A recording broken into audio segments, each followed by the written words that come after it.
एक लंबे समय पहले एक गांव में बलराम और गीता नामक पति पत्नी रहते थे। बलराम नारियल पानी बेचता था। वो बहुत ईमानदार आदमी था, मगर अगर किसी और का व्यापार उसके व्यापार से अच्छा चलता तो वो बहुत निराश होता था और कुछ भी करके उनके व्यापार को अच्छा चलने से रोकता था। एक दिन बलराम नारियल को लेके आने के लिए नारियल के पेड़ के पास जाता है। वहाँ उन पेड़ों के मालिक को देख कहता है, नमस्कार साहब, नारियल लेने आया हूँ। हाँ, तुम तो आते रहते हो, जितने चाहिए लेके जाओ। और ऐसे एक बंडी पे नारियल को लेके जाता है। बलराम को नारियल लेके जाना वहीं एक नारियल पेड़ पे बैठी एक भूत देखती है। कौन है ये आदमी? हमेशा नारियल लेके जाता है। आज मेरे निवास के पेड़ से भी नारियल लेके गया है। मुझे ये जानना है कि वो इन नारियल के साथ करता क्या है। और ऐसे उसकी बंडी पे चढ़ के उसके साथ जाती है, मगर बलराम को वो दिखाई नहीं देती है।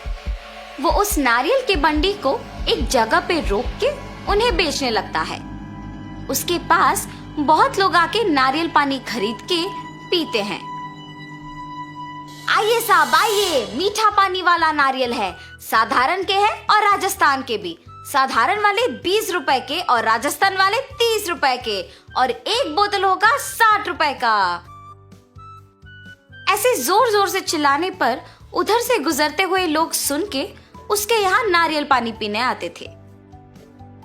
अरे बलराम, बड़े अच्छे नारियल दे रहे हो यार, पानी बहुत मीठा है, इसीलिए मैं हमेशा तुम्हारे ही पास आता हूँ नारियल पानी पीने।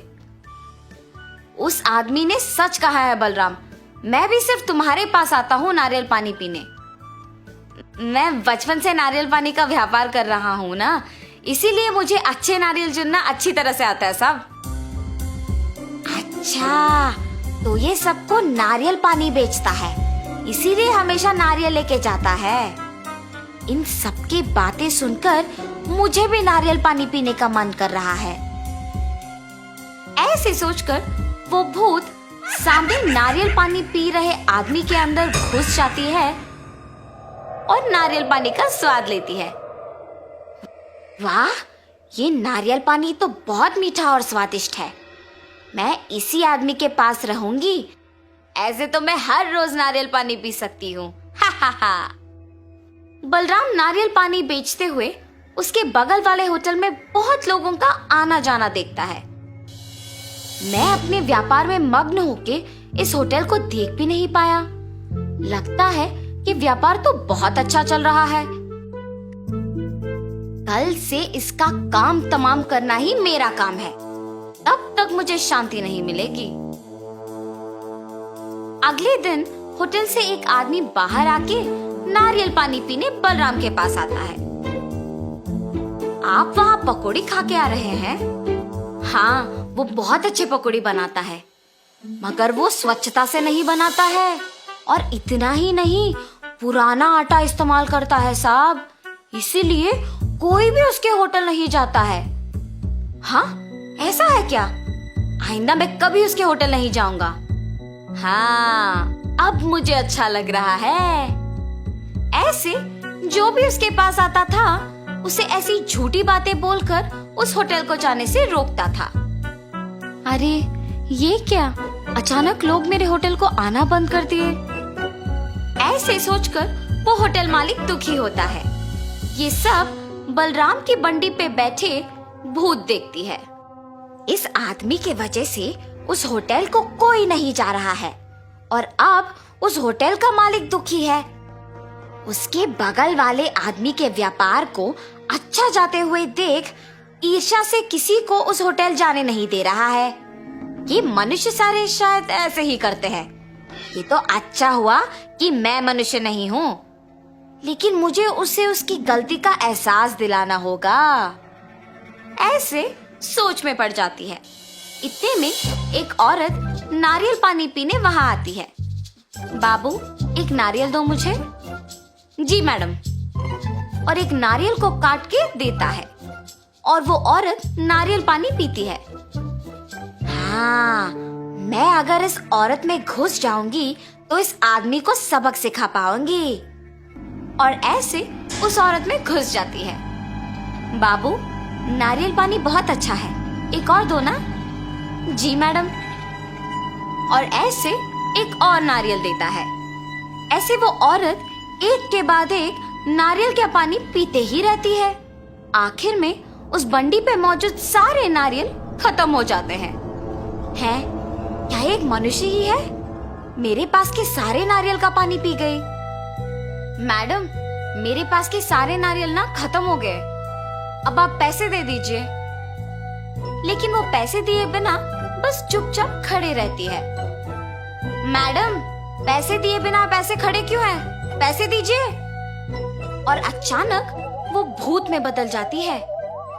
क्या मुझसे ही पैसे मांग रहे हो तुम? ऐसे जोर से कहती है। उस भूत के चेहरे पे घाव और आंखों को लाल होते देख बलराम बहुत डर जाता है। हाय भगवान, भूत! ये कह के बेहोश हो जाता है। ये देख वो भूत उस औरत से बाहर निकलती है। बलराम को बेहोश देख उस औरत को कुछ समझ नहीं आता और वो वहां से चले जाती है। कुछ समय बाद बलराम को होश आता है और जब वो उसके चारों ओर देखता है तो उसे कोई नजर नहीं आता है। ये भूत कहाँ गई? मेरे सारे नारियल का पानी पी के पैसे दिए बिना चली गई। वैसे मुझे तो खुश होना चाहिए कि वो सिर्फ मेरे नारियल का पानी पीकर मुझे कुछ नहीं की। मुझे तो कल से दुकान लगाने के लिए भी डर लग रहा है। ऐसे सोचते हुए अगले दिन डरते हुए दुकान लगाता है। लगता है इसे कल का सबक काफी नहीं था। मुझे इसे कल से दुकान लगाने से ही रोकना होगा। इतने में उसके पास नारियल पानी पीने एक औरत आती है और कुछ आदमी भी आते हैं। ये देख वो भूत उस औरत में घुस जाती है। पहले उसको एक नारियल काट के देता है। वो नारियल पानी पी के पैसे दिए बिना जाने के लिए पीछे मुड़ती है। मैडम, मैडम, आप पैसे दिए बिना जा रहे हो? वो औरत भूत की तरह बदल के पीछे मुड़ती है। इतना जल्दी भूल गए मुझे कि पैसे मांग रहे हो? ऐसे जोर से कहती है। उसे डरावना दिखते देख वहां के सारे लोग भूत भूत करके चिल्लाते हुए भाग जाते हैं। बलराम भूत को देख कांपते रहता है। उसके बाद भूत भी वहां से चली जाती है। कुछ देर बाद बलराम वापस होश में आता है। आज भी वो भूत आई है। मेरे साथ और भी लोग उस भूत को देख भाग गए। कल से कोई भी मेरे पास नारियल पानी पीने नहीं आएगा। ऐसे सोचकर तब से नारियल पानी बेचने के लिए डर के घर पे ही रहता है। कुछ दिन बाद उसके बगल वाले होटल का मालिक बलराम का ना आना देख सभी की बातें सुनकर उसके घर जाता है। बलराम, बलराम, तुम यहाँ क्यों आए? मुझे पता है कि तुम्हारे साथ क्या हुआ। तुम निडर कल से आके वापस अपना दुकान लगाओ। तुम बहुत अच्छे हो। सबकी बातें सुनकर मुझे प्रोत्साहित करने आए हो। लेकिन मैंने क्या किया? तुम्हारे व्यापार को अच्छा चलते हुए देख ईर्ष्या से तुम्हारे व्यापार को नष्ट करने का प्रयत्न किया। मुझे माफ करो। जो कुछ भी हुआ उसे भूल जाओ। मेरा व्यापार अब अच्छा ही चल रहा है। मेरे व्यापार ऐसे अचानक रुकने की वजह से ही मुझे मेरे गलती का एहसास हुआ है। ऐसे जब कह रहा था वहां वो भूत आती है। अरे भूत, भूत! मुझे देख के डरो मत। मैं तुम दोनों को कुछ नहीं करूंगी। बलराम, तुम्हें तुम्हारी गलती का एहसास दिलाने के लिए ही मैंने ये सब किया है। अब जो तुम सुधर गए हो, मैं खुश हूं। अब मैं तुम्हारे पास नहीं आऊंगी। मैं अपने निवास की जगह चली जाऊंगी। ऐसे कह के वो भूत चली जाती है। अब से तुम नारियल का पानी बेचने आ जाओ। ऐसे कह के वो होटल का मालिक भी वहां से चला जाता है। तब से बलराम सबसे अच्छे से पेश आके बाकी लोगों के व्यापार से दूर रहते हुए उसके खुद के व्यापार पे दृष्टि लगा के मेहनत से काम करता है।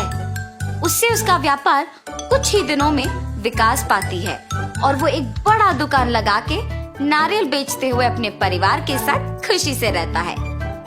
तो इस कहानी का नैतिक क्या है? दूसरों की सफलता देख ईर्ष्या से उनका काम बिगाड़ना हमें हमारे काम को दृष्टि से नहीं करने देता है और वो हमें नष्ट कर देता है। इसीलिए अपना काम ढंग से करो और दूसरों के काम में दखल अंदाजी मत करो।